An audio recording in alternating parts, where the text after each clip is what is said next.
Good afternoon. This is Dominic with TheBackVlog. I was wrapping Christmas presents the other day, and what I like to do every Christmas, whenever I wrap Christmas presents, is watch a movie. And it's never usually a Christmas movie. I have some of my Christmas wrapping movies in the past have been Full Metal Jacket, The Belladonna of Sadness. Robin, drop that. She picked up my hat, my winter hat. I'm trying to think of what else I've watched. Drive. That's another one. Those are the three that come to my mind. Yeah. So I tend not to watch Christmas movies. I just watch whatever I feel like watching whenever I wrap presents. So while I was wrapping presents this time, I watched the Thelonius Monk Straight No Chaser documentary on Criterion. I like jazz a lot. I always get Thelonious Monk and Charles Mingus mixed up, but only by name, because they played two completely different instruments. And I'm familiar with like the music that's in this, but I'm not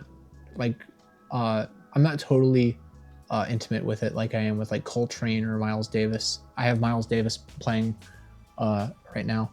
And that's like mainly because like I don't have any Thelonious Monk and I don't stream anymore, but like I've definitely heard him in the past while I did stream. But that's not really the reason I got this documentary, not because I'm the biggest Thelonious Monk fan, but because I am a jazz fan.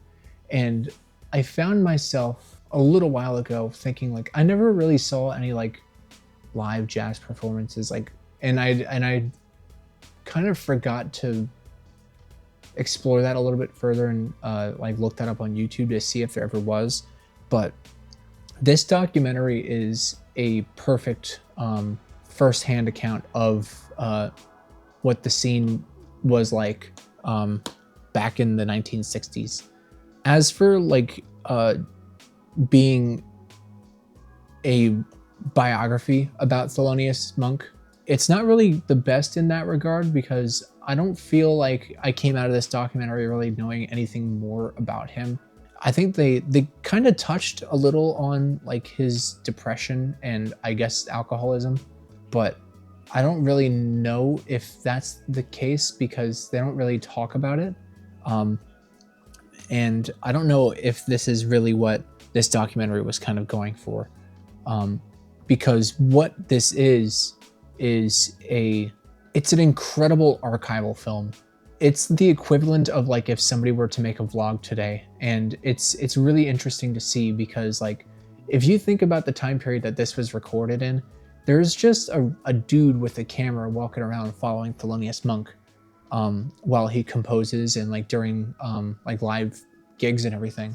But you know, he's got a camera and like you never see the cameraman, but just kind of like putting yourself in that time period, it is wild to think about the closeness that Thelonious Monk and everybody like around him was to a camera, basically.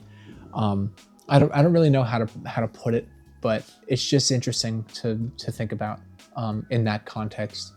But yeah, this film really delivered on what I wanted in terms of like seeing the art composed like head on and being played and everything. It reminded me of when I was in college. I used to be a music student before I became a film student, and watching these guys like actually like compose this music and talk about like what would sound better where and everything. It was really, really cool to see. And then, you know, seeing these performances and everything and seeing like how these people were outside of their music, like how their temperaments were and their personalities. I think that was really interesting. I feel like that's about all I want to say about it. It's a great film if you're into jazz and if you're into music history. And frankly, American culture in the 60s. I think it is really interesting for that aspect. As for a biographical account of Thelonious Monk, it's not the best in that regard. But yeah, know what you're going into if you're gonna watch this film. It is great nonetheless, though, and I heavily recommend it if you're a jazz fan.